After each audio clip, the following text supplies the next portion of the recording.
Sangat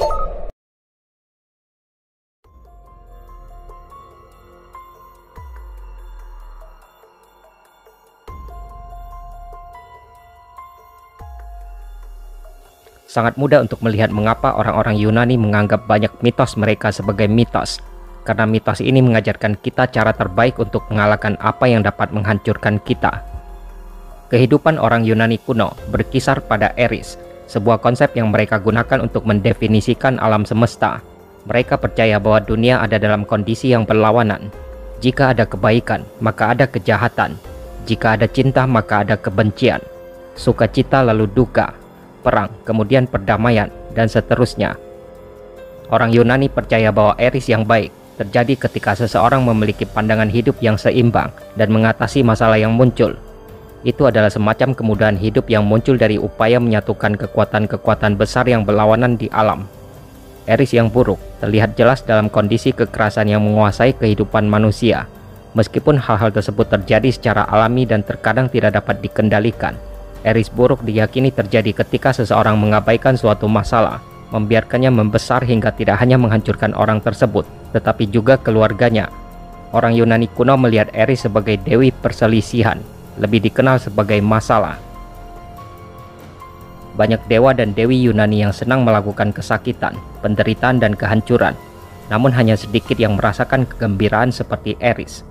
Eris adalah dewi kekacauan dan perselisihan Yunani.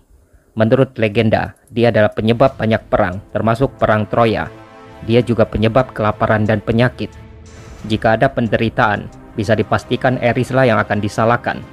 Dia sering digambarkan sebagai iblis, menghantui medan perang, dan senang dengan pertumpahan darah bersama putra dan saudara laki-lakinya.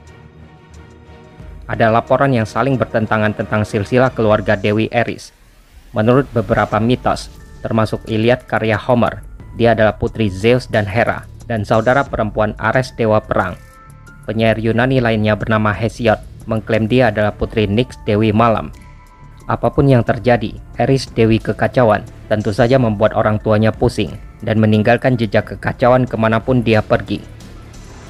Menurut Homer, Eris dekat dengan kakaknya Ares. Keduanya menyukai kekacauan perang. Hasratnya yang tak terpuaskan untuk menumpahkan darah membuatnya tetap berada di medan perang, bahkan setelah pertempuran selesai. Bersukacita atas rasa sakit dan perselisihan yang ditimbulkannya, dia juga membawa serta putranya yang bernama Strife saat dia mengendarai keretanya di medan perang. Dia sering memacu kedua belah pihak, mendorong mereka untuk terus berjuang demi kemenangan dengan cara apapun. Tidak ada dewa atau dewi lain yang bisa bertahan dalam kekacauan seperti yang dilakukan Eris. Contoh terbaiknya adalah pada pernikahan Peleus, seorang raja Yunani yang menikah dengan peri laut Thetis. Semua dewa Olympus diundang, kecuali Dewi Eris, mungkin karena kesukaannya pada drama. Sayangnya bagi pengantin baru, Eris memutuskan dia akan tetap datang dan membalas dendam. Eris, dewi kekacauan, membawa serta apel emas Hera dengan tulisan untuk yang terindah di atasnya, dan melemparkannya ke keramaian. Tak heran hal ini menimbulkan perselisihan, karena Hera, Athena, dan Aphrodite mulai berdebat siapa yang pantas mendapatkannya. Untuk mengakhiri perdebatan tersebut, Zeus, raja para dewa Olympus, menunjuk Paris, pangeran Troya, untuk menjadi penentu siapa yang paling cantik. Para dewi menawarkan Paris berbagai hadiah untuk meyakinkannya. Athena menjanjikannya kebijaksanaan, Hera menawarinya kekuatan. Akhirnya dia memilih Aphrodite, yang menggodanya dengan wanita tercantik di dunia, Helen, istri Raja Menelaus dari Sparta. Paris merayu Helen dengan bantuan Aphrodite dan membawanya kembali ke Troya. Dapat dimengerti bahwa suaminya Menelaus sangat marah dan mengumpulkan 1000 kapal untuk mendapatkannya kembali. Hal ini menandai dimulainya perang Troya yang sangat menyenangkan Eris. Perang tersebut berlangsung 10 tahun dan mengakibatkan Troya terbakar habis. Semua karena satu apel, hadiah jahat dari Eris, dewi kekacauan dan perselisihan.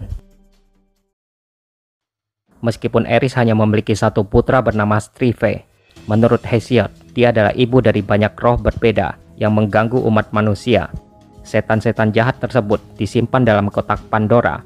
Ketika Pandora membuka kotaknya, mereka dilepaskan ke dunia luar.